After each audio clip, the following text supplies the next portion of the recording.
Hey everyone, so what I was going to tell you, I was on my way back from town Friday, right? And this is the new bumper that I just had put on, brand new paint.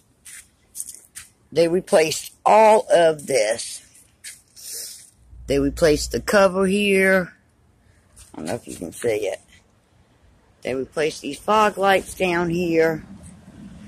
And this was the side that the deer had hit. So anyway, you can see that some of these are pretty deep gouges. Okay, so I had to call the officer. I was in behind this truck, and they had a whole bunch of loose objects in the back of the truck. One was huge. I believe it was like a center console for a vehicle, because when I was on my way to town Saturday morning, I seen what appeared to be the thing that had hit me on the side of the road. Anyway, I didn't stop then. I was in a rush. And on my way home, I was in a rush. But I want to go there and take a picture and maybe video what it was that hit my truck. So I called the officer, and the officer, I guess knew the man, and I guess the man's well known out around Fair Bluff area. And anyway, let me get my food off the stove, and I'll finish telling you the story. Alright, so what I was telling y'all, I started a video yesterday, but stopped because I went to look for Hobo. You know, when Tootie showed up and he wasn't with her, you know, I knew immediately something wasn't right. And the first thing I thought was maybe he got hit by a car. So, yeah, I've walked, and they never went far. Like I said, here's my house, and right over there and behind that one is Tootie's. They run through the center of those two houses right there, and they stay between there and here. And they would go across to the river. But I've walked up and down this road. I've walked from here all the way almost into town. I've looked down the ditch banks. I've searched everywhere. The dog's nowhere to be found. And he's not coming when I call him. He never wandered off. He's been here almost 2 weeks. He was always within yelling distance, shouting distance. And he would always come when I called him. Always. And he would show up several times a day. And he was sleeping in the house at night. So, yeah, this is not normal. It doesn't appear that anything's happened to him. I've called the pound, and he's not there. So, something, yeah. There's a lot of hunters, fishermen out here, and they like hound dogs. And, like I said, they're very expensive, so if they see their chance to get one for free, you know, some people are like that. I put an ad on Facebook hoping that somebody will bring him back.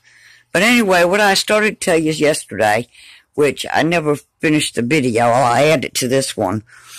I was coming home from town on Friday evening between like 4 and 5, probably like 4:30, 5 o'clock, when I was behind a truck, and something that looked like a center console of a vehicle flew out the back of the truck. I, jerked to try to miss it, and I went back and forth, and I was trying to regain control of my truck, because, I didn't want to wreck it. So, anyway, the guy just kept right on getting it. He didn't slow down, but when he stopped at the stop sign, I got his tag. So when I got home, I called the law, and I reported it. The guy said that it wasn't him, that somebody else could have had his vehicle, blah, blah, blah. But it doesn't matter, y'all, it was his truck. But long story short, so the cop gives me the report number. I call my insurance company. Okay. Well, listen to this. And my whole thing in filing the insurance claim was mainly to teach the guy a lesson. To teach him to tie stuff down, because it could kill somebody. I mean, you can see, the damage isn't that bad. It's a new paint job, new bumper. It does have a couple deep gouges, but I think if I scrub it, a lot of that might come off. But y'all, that's not the point. Anyway, so my insurance company informs me that my comprehensive would pay for this. Because I didn't wreck or get killed. He's not liable for stuff in the back of his truck that flies off. I've never heard of such. And this lady was not a nice lady anyway. It's a wonder that people stay with their insurance company with customer service like that.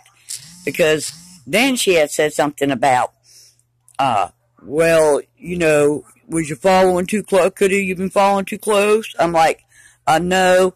I was 4 or 5 car lengths back. That thing flew at me. If I had been close, it would have went through my windshield. It wouldn't have hit my bumper. It would have went through my windshield. So thank God that I wasn't close enough, and I did keep my distance and slow down because I seen all the crap in the back of his truck, and I was worried and concerned that something like his gas can or something else might fly off. But I never seen something like that coming. Nothing that huge. I wouldn't have thought it. I didn't even know it was on the truck. But there was a bunch of junk.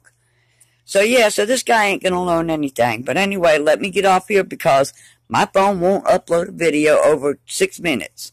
Bye for now.